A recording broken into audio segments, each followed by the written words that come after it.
So the guy here was preaching on a radio show. He's a preacher and preaches on the radio from time to time, and was in Antigua in the morning, and then had at 2 o'clock in the afternoon had a radio broadcast in Escuintla.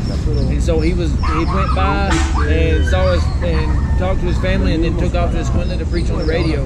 When his daughter called and said, "Mom is burning, Dad, please come help us, please come help us." And so he took off in his car and was coming back as people were running out in trucks, everybody picking up as many people as possible in the truck and getting to the evacuation route as possible.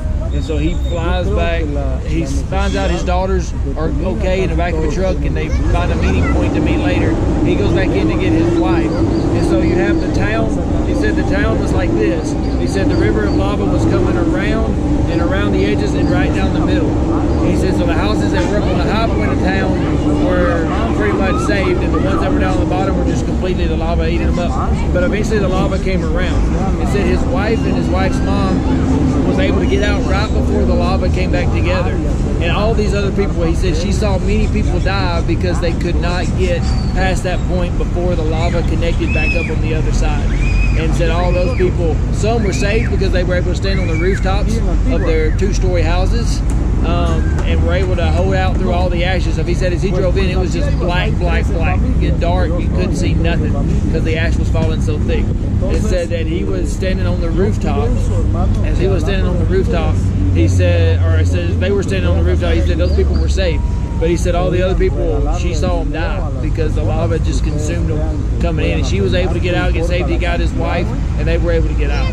And so the thing is a lot of people, a lot of families didn't make it out because they weren't able to get to that point before the lava. He said a lot of them have. And so now their major concern is, yeah, they've got beans and rice. Yeah, they've got some food where they can have some, it's some of the things that they need, but they're trusting the Lord for what's next. They don't know what the government's going to do, if the government's going to give them a place. They hear a bunch of places, 2 or 3 different places that he mentioned, where they may be going to send them to and build them houses, but he's not sure where that's going to be and if the government's even going to do it.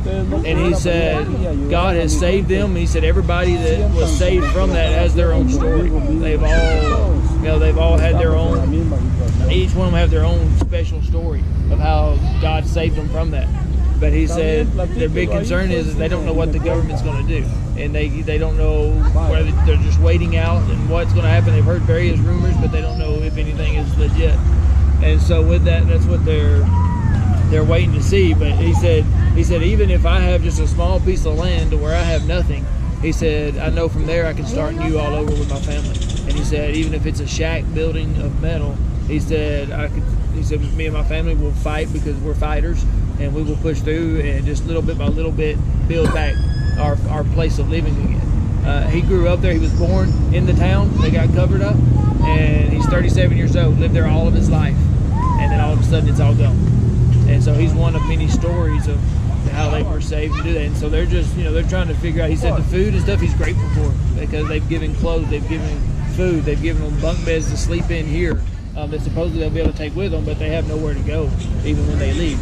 And so they're just kind of sitting ducks, waiting on the government to see if it's going to happen, that they're going to have a piece of land or anything. He said people have come and donated, but their needs are, what are we going to do next? Where are we going to live? And they don't know. It's insecure of that, but he said they're just going to trust God and see how God's going to open the door for them to have something somewhere. And so that's kind of what they're waiting to see.